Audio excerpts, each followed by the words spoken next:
Godfather of Harlem Season 4, Episode 8, If We Must Die, marks a powerful and emotionally charged turning point in the season, with multiple storylines converging as Harlem teeters on the edge of revolution and retaliation. At the center of this episode is a potent and symbolic meeting between Jerome Greene, a young black man facing the draft into the Vietnam War, and the one and only Muhammad Ali, whose presence offers not only inspiration but a potential lifeline. As the episode begins, the stakes are already high.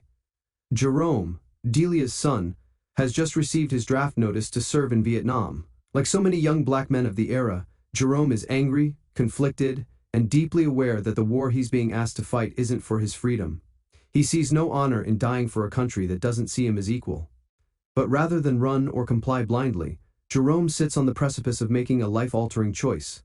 It's a moment that could define not only his future, but also his family's legacy.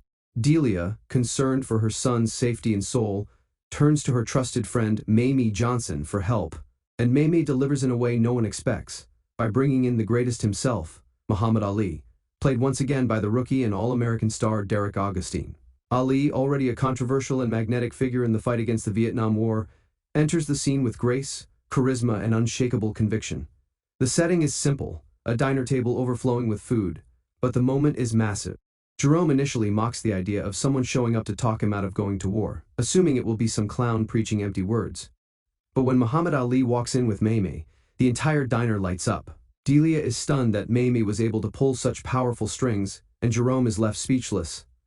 Ali greets the room with warmth but quickly turns his attention to the young man at the table. He doesn't come with arrogance but with understanding. After all, Ali himself gave up his title, risked prison, and was shunned by many in America because of his refusal to fight in a war he believed to be unjust.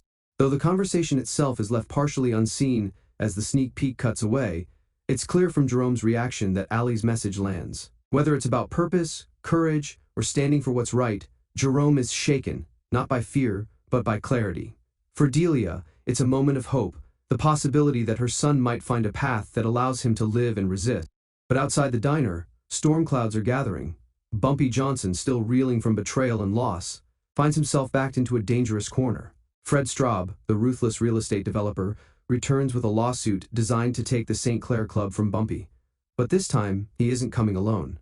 He's bringing the weight of the Italian mob with him. Straub's move is both strategic and treacherous, and it signals to Bumpy that Harlem is slipping further out of his control. To make matters worse, Joe Colombo, who has long maintained a complicated alliance with Bumpy, begins making chess moves of his own. Colombo approaches Stella, offering her something mysterious but potentially transformative. Whatever the offer is, it hints at a shift in Stella's loyalty, and possibly sets up a bigger power play that could change the future of Harlem's criminal empire. With just one episode left in the season, If We Must Die sets the board for a dramatic and potentially bloody finale. Bumpy is facing war on multiple fronts, legal, territorial, and personal. The community he's fought to control is now filled with voices of resistance, embodied by the Black Panthers and figures like Muhammad Ali. Even within his own household, the winds of change are blowing, with Bumpy facilitating that shift rather than fighting. Thank you for watching.